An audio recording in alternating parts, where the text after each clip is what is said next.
County. I want to thank all the elected officials who are here today, Senator Wright, Senator Hudson, Representatives Leak and Federhoff for all their hard work. And it's great to be here in this wonderful part of Daytona Beach. I remember when none of this was here when I first got elected to Congress back in 2012. And so I just think they've done a phenomenal job with this. Of course, we have Dana Young, President and CEO of Visit Florida, is also here with us. We've had a lot of great folks here locally in Volusia County representing a lot of the different businesses and particularly tourism and hospitality. We're here today because we are launching the first Visit Florida campaign to begin reviving Florida's tourism industry again. And Dana Young will give you more detail about how the campaign will look and what type of ads we'll be running.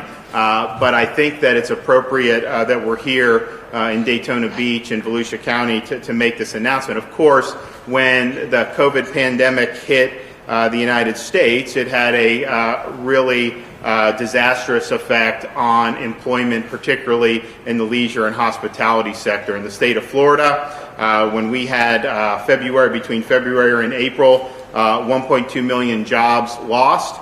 550,000 of those jobs were in leisure and hospitality. And so these are folks who work hard.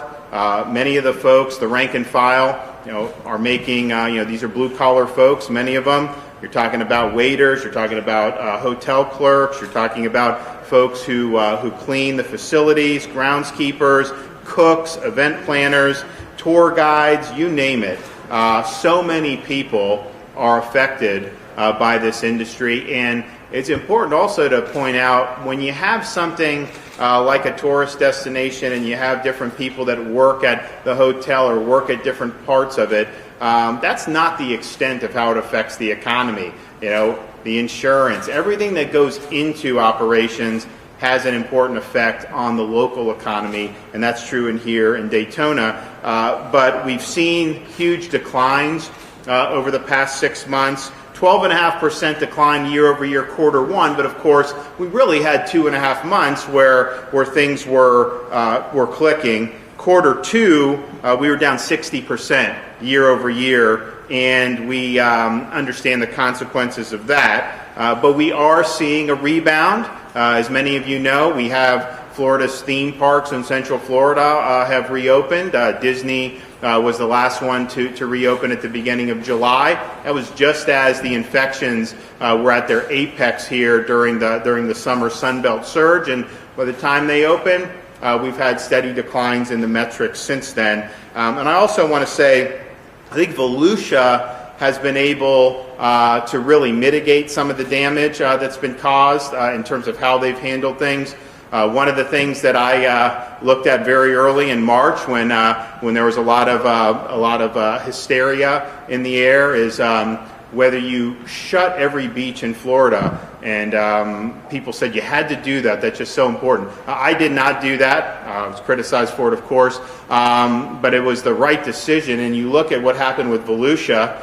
Some of the local governments throughout Florida, they bowed just because of the pressure and all the negative coverage they were getting. But it was not an evidence-based decision to do that. I think Volusia made an evidence-based decision to maintain access for their residents, which I think was helpful, but then also to be able to have folks be here and enjoy this. And so their leisure and hospitality employment is down year over year, but it's about 11.4%. That is not as much as it's down in some other parts of the state. And so I think they did it in an evidence-based way. And I think what we can say is, having people have access to your beach has not been a contributor to any type of community outbreak. And we've seen that up and down the state of Florida, and that's just because when you're outdoors in sunshine, heat, and humidity, that's a less receptive environment for transmission of this and pretty much any respiratory virus. And so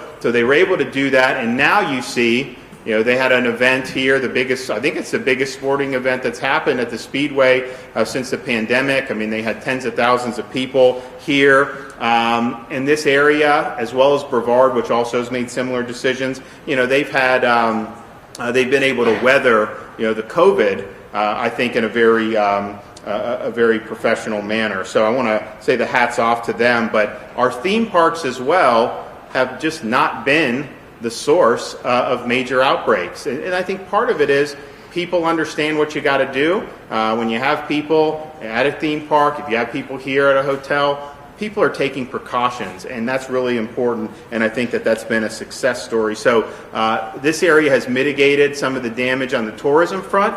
I think you've seen some really positive goings with things like construction and home building. This is a great part of the state for that. I know a lot of people want to come here. And so we really believe that this campaign will help reinvigorate those jobs and contribute to these communities even more. And so why do it now? Well, I think that we showed that we were able to weather the same basic summer epidemic that our neighbors throughout the Sun Belt had to weather. We all had similar experiences, I think, similar timelines. Some started a little bit before us, some started a little after, but I think that we proved really across the region that we were going to be able to have the capacity to deal with that surge in terms of hospital resources, and then we would continue, of course, our focus on protecting those who are the most vulnerable, particularly those in long-term care facilities. And so now we're in a situation where we've had declines really for almost 2 straight months in things like hospitalizations. Well, that's probably about 6-week decline in hospitalizations, but we've declined now in hospitalized COVID patients by over 60% since the 3rd week of July. We're down 55% in terms of COVID positive patients that are hospitalized in the ICU, and the number of individuals who go to the emergency department with COVID-like illnesses has declined by more than 75% since the peak, the 7th of July. And so those are really strong indicators, and it's not just that it's confined to one part of the state. I mean, Miami-Dade County has seen their hospitalizations decrease by over 65% since their peak. The test positivity, which there's a whole host of problems with these tests that I can go into if you want, and so it's not a great metric, but by Miami, they were testing positive between 20 and 25% the first 2 weeks of July. Today was 5.3%, so they've had a huge reduction there. If you look at Broward County, decreased in hospitalized patients over 65% since their peak. Palm Beach, same thing. Orange, 72% decline from their peak in hospitalized patients. And so, and then obviously Volusia, they're down over 70% in terms of their hospitalized patients here. And of course, the ED visits going down across the state. So that's something that is good news. And I think that we want to continue that momentum. But we also understand that we've got a lot of folks out there that have been hurting over these last few months. We've got a lot of people that kind of had their livelihoods taken away when our tourism industry collapsed at the end of March. And so I'm excited to be here. I think this is well thought out in terms of the approach that Visit Florida has taken. And there's always been controversy about Visit Florida in the legislature.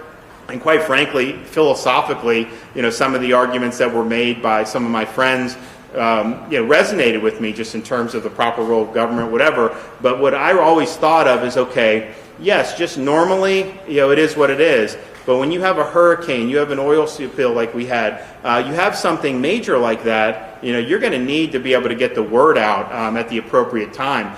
Because with a hurricane, people see damage in Florida. It could hit one part of Florida, but people think just don't go to Florida. Same with the oil spill. Some people thought that you had that in every beach in Florida. Not necessarily true. So here is a kind of a crisis time. We've had a big decline, and so this is really going to be, I think, an invaluable tool to help show folks, that Florida's back and that we welcome folks. And so, Dana, do you want to come up here and give us the details? Yes, thank you, Governor. Absolutely.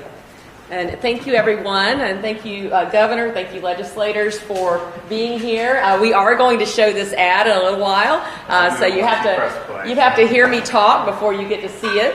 But my name is Dana Young. I am the president and CEO of Visit Florida, and it is great to be here in Daytona today to talk about something very positive. We are here to announce the launch of our in-state marketing campaign, which I will talk about in just a minute. But Governor, thank you for understanding that tourism is the foundation of our economy. You know how essential it is to generate this economic activity in our state and to get these hardworking Floridians back to work.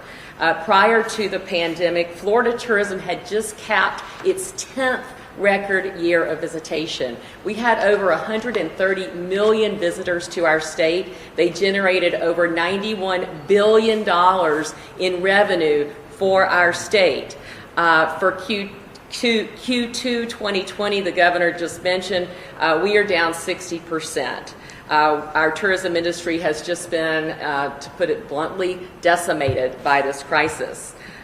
We've had tremendous impacts to businesses and jobs, but the good news is that there is no doubt that Florida remains the best place to vacation in the world. So we have been monitoring at Visit Florida many data points to help us decide when the time was right to start bringing people back to the state for vacations. Our data has determined that people right now, even though many are ready to travel, they feel more comfortable traveling closer to home. And right now they're feeling more comfortable driving. So today we are announcing the launch of our exciting new marketing campaign aimed at encouraging in-state travel by Floridians. Floridians, like all of us, have tremendous pride in our state, tremendous pride in everything that Florida has to offer. And our goal at Visit Florida through this campaign is initially to harness that pride that Floridians have and then channel it toward rebuilding our economy. Florida is world-renowned for diverse experiences and different types of destinations, unlike any place else. You can pretty much find something for everybody here in Florida. There are so many parts of Florida that even I, a sixth-generation Floridian and an avid fan of the outdoors, that even I haven't seen and didn't know existed.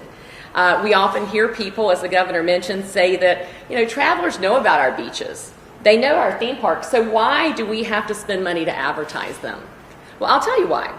First, because advertising works. If it didn't work, large, sophisticated corporations wouldn't do it.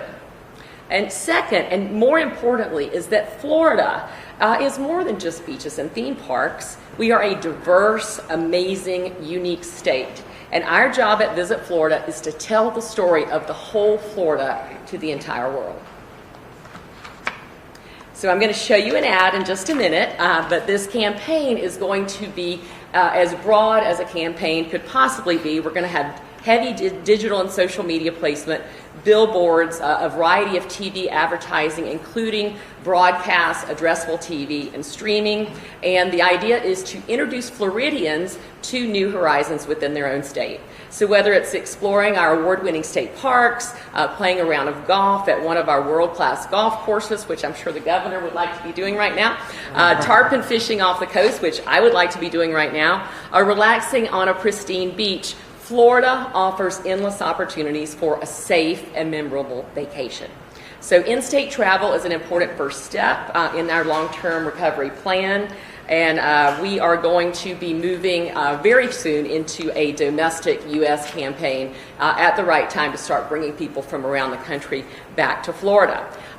One message is very clear. We have rebounded from crisis before, and we will rebound from COVID-19.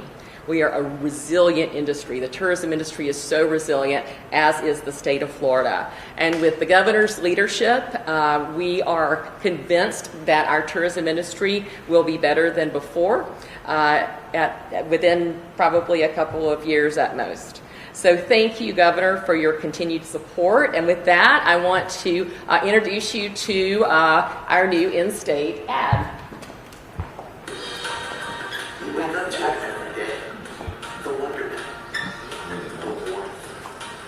Where else can you just step outside for an epic sunset, play fairways that feel like faraway lands, cast away on any old Tuesday, enjoy a weekend where the world thinks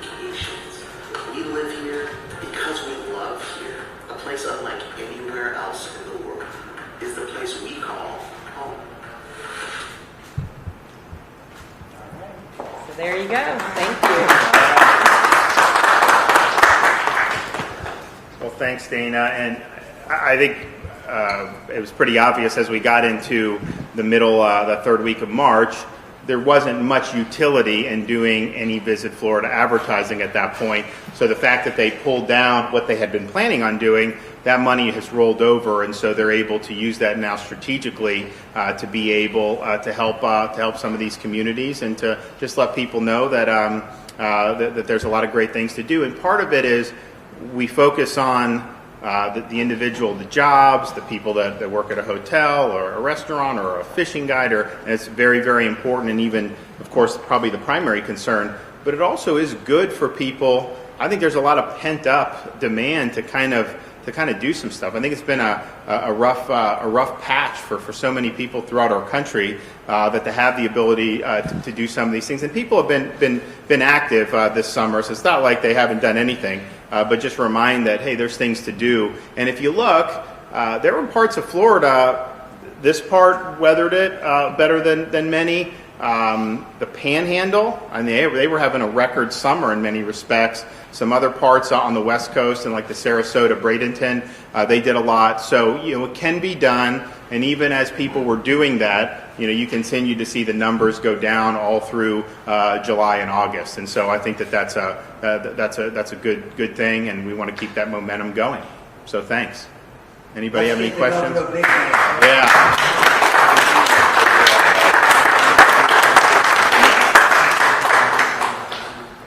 Question? Yes.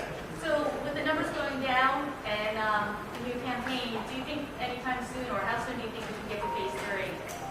Oh, well, so I think that these phases. Oh, sorry. I tried to get my wife and kids before I came here, and they didn't answer. So, which is Dad's always the odd man out, it seems, around the DeSantis household. But these, I think, we've got to just be a little bit more dynamic. I mean, some of those rigid phases were done in April when we've learned a lot since then. So.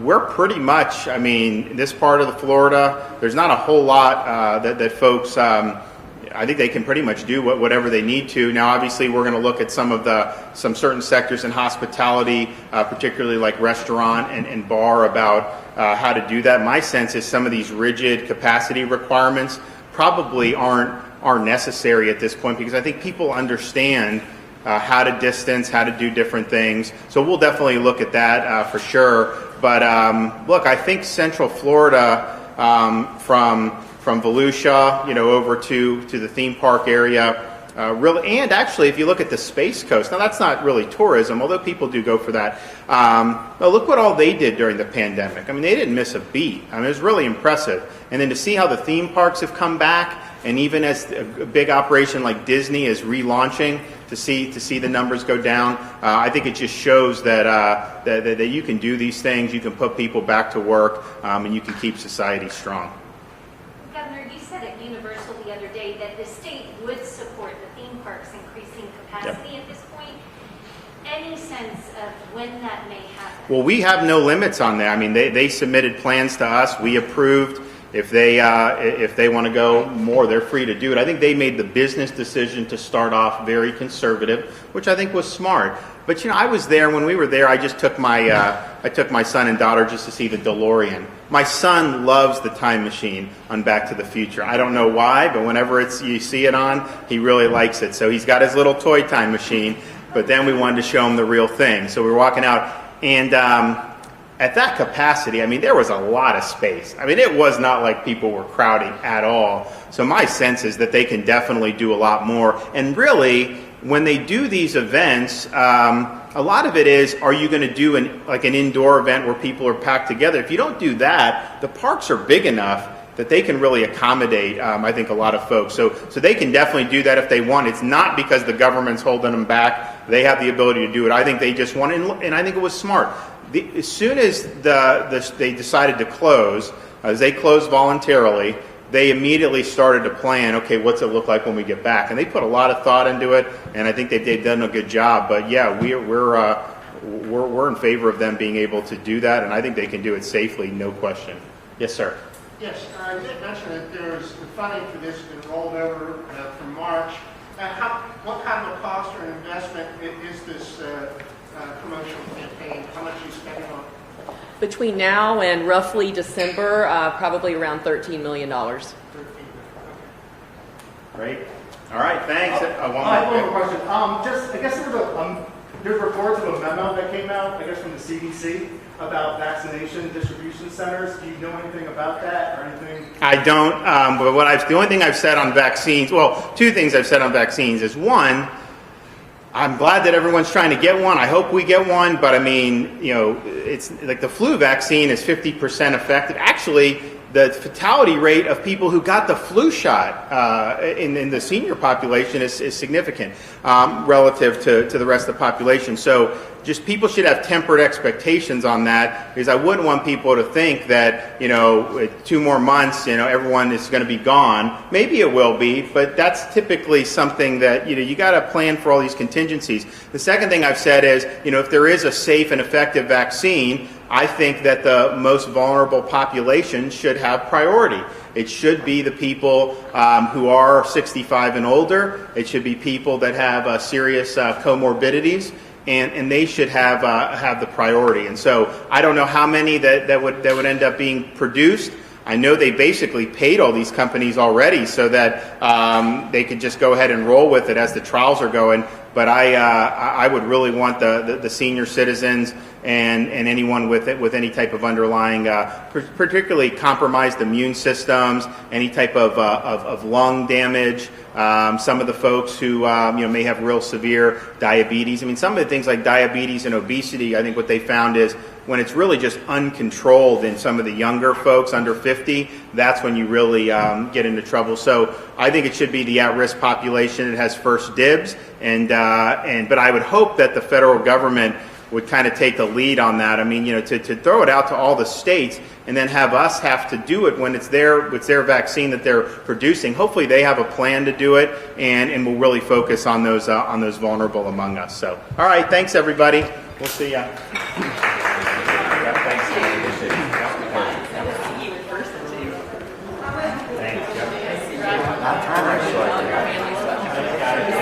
The other day, because my daughter just moved into the Tennessee.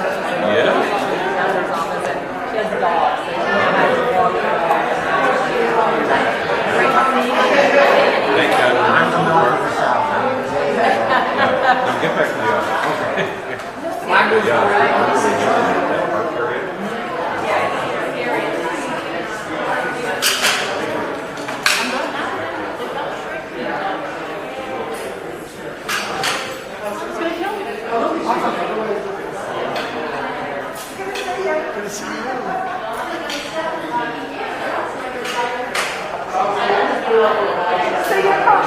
See you over on the other side. Okay, take care.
And we can do it for all, like,